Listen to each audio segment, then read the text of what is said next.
मुख्यमंत्री पुष्कर सिंह धामी ने 79वें स्वतंत्रता दिवस के अवसर पर सीएम आवास में ध्वजारोहण किया। इस अवसर पर उन्होंने राष्ट्रीय एकता की शपथ भी दिलवाई। मुख्यमंत्री ने कहा कि अमर बलिदानियों के सपनों के अनुरूप देश को आगे बढ़ाने के लिए प्रधानमंत्री नरेंद्र मोदी के नेतृत्व में वैश्विक स्तर पर भारत की स्वीकार्यता बढ़ी है। उनके नेतृत्व में देश में अनेक ऐतिहासिक निर्णय लिए गए हैं। उत्तराखंड में नवनिर्माण और पुनर्निर्माण के कार्य तेजी से हो रहे हैं। मुख्यमंत्री ने कहा कि उत्तराखंड के समग्र विकास के लिए राज्य सरकार कृत संकल्पित है।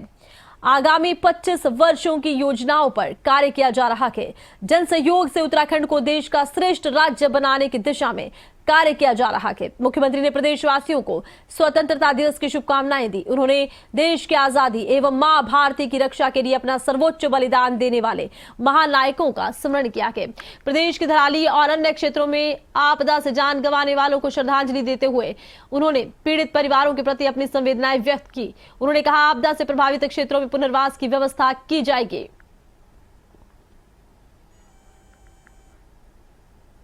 उत्तराखंड राज्य स्थापना के लिए अपना जीवन समर्पित कर देने वाले सभी उत्तराखंड आंदोलनकारियों को भी नमन करता हूं। भाइयों बहनों, हाल ही में उत्तरकाशी के धराली सहित राज्य के विभिन्न क्षेत्रों में प्राकृतिक आपदाओं ने जनजीवन को बुरी तरह से प्रभावित किया है। मैं इन प्राकृतिक आपदाओं में प्रभावित हुए सभी परिवारों के प्रति अपनी गहरी संवेदना प्रकट करता हूं।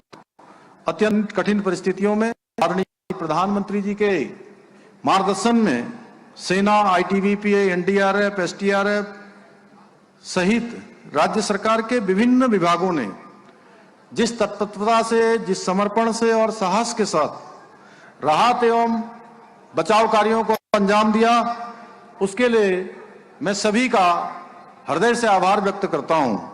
मैं सभी आपदा पीड़ित परिवारों को ये विश्वास दिलाता हूं कि हम आपदा प्रभावित क्षेत्रों में पुनर्वास कार्यों को पूरी संवेदना के साथ और तेज गति से करने के लिए प्रतिबद्ध हैं। आज के इस अवसर पर मैं समस्त उत्तराखंड वासियों का हृदय तल से आभार व्यक्त करता हूं, जिन्होंने पहले सभी परिपाटियों को तोड़ते हुए आदरणीय प्रधानमंत्री जी के मार्गदर्शन और नेतृत्व में हमें राज्य में लगातार दूसरी बार विधानसभा चुनाव में ऐतिहासिक विजय दिलाई।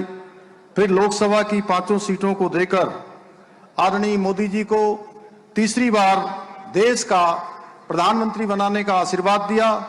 इतना ही नहीं, आप लोगों ने उसके बाद हुए निकाय चुनाव में विजय दिलाकर जहां हमें राज्य के शहरी क्षेत्रों का विकास करने का मौका प्रदान किया, वहीं कल संपन्न हुए त्रिस्तरीय पंचायत चुनाव में भी अपना स्नेह और आशीर्वाद देकर हमें राज्य के ग्रामीण क्षेत्रों में भी सेवा करने का अवसर प्रदान किया है। हमारी सरकार पर आपने आशीर्वाद और विश्वास बनाए रखने के लिए मैं आप सभी का हृदय से आभार व्यक्त करता हूं। भाइयों बहनों, आज हम सभी को हमारे महान राष्ट्र की स्वतंत्रता के 78 वर्ष पूर्ण होने के ऐतिहासिक क्षणों का साक्षी बनने का सौभाग्य प्राप्त हो रहा है। इन 78 वर्षों की गौरवपूर्ण यात्रा में देशवासियों के अदम्य साहस, अटूट समर्पण और निरंतर परिश्रम के बल पर हमारा राष्ट्र अनेक चुनौतियों का सामना करने के बावजूद विकास के नया आयाम छूते हुए आज एक सशक्त और आत्मनिर्भर राष्ट्र के रूप में आगे बढ़ रहा है। हमारा भारतवर्ष आज आदरणीय प्रधानमंत्री श्री नरेंद्र मोदी जी के सशक्त एवं दूरदर्शी नेतृत्व में वर्ष 2047 तक पूर्ण विकसित राष्ट्र के रूप में स्थापित होने के संकल्प के साथ तीव्र गति से प्रगति के पथ पर अग्रसर है। 1200 करोड़ रुपए की लागत से नई सेब नीति, कीवी नीति, state millet mission, dragon fruit नीति जैसी कई महत्वपूर्ण योजनाओं को राज्य में लागू किया है। भाइयों बहनों, तीर्थाटन और पर्यटन हमारी अर्थव्यवस्था का एक प्रमुख आधार है। इसे और अधिक मजबूत करने के लिए हम नई पर्यटन नीति लेकर आए हैं। साथ ही हमने केदारखंड, मानसखंड, मंदिरमाला मिशनों पर तेजी से कार्य कर रहे हैं। इसके अतिरिक्त राज्य में हरिपुर कालसी में यमुना तीर्थ स्थल, हरिद्वार ऋषिकेश कॉरिडोर के साथ साथ शारदा कॉरिडोर योजना पर भी कार्य कार्य कर रहे हैं। भाइयों, उद्देश्य प्रदेश के सभी नागरिकों की समस्याओं का त्वरित रूप से संतोषजनक समाधान करना है। इसके लिए सरलीकरण, समाधान, निस्तारण और संतुष्टि के मंत्र को ध्यान में रखकर निरंतर कार्य कर रहे हैं। अपनी सरकार portal, e cabinet, e office, 1905 CM helpline, 1064 anti corruption helpline, digital Uttarakhand app जैसी विभिन्न पारदर्शी व्यवस्थाओं के चलते कार्य संस्कृति में गुणात्मक सुधार हुआ।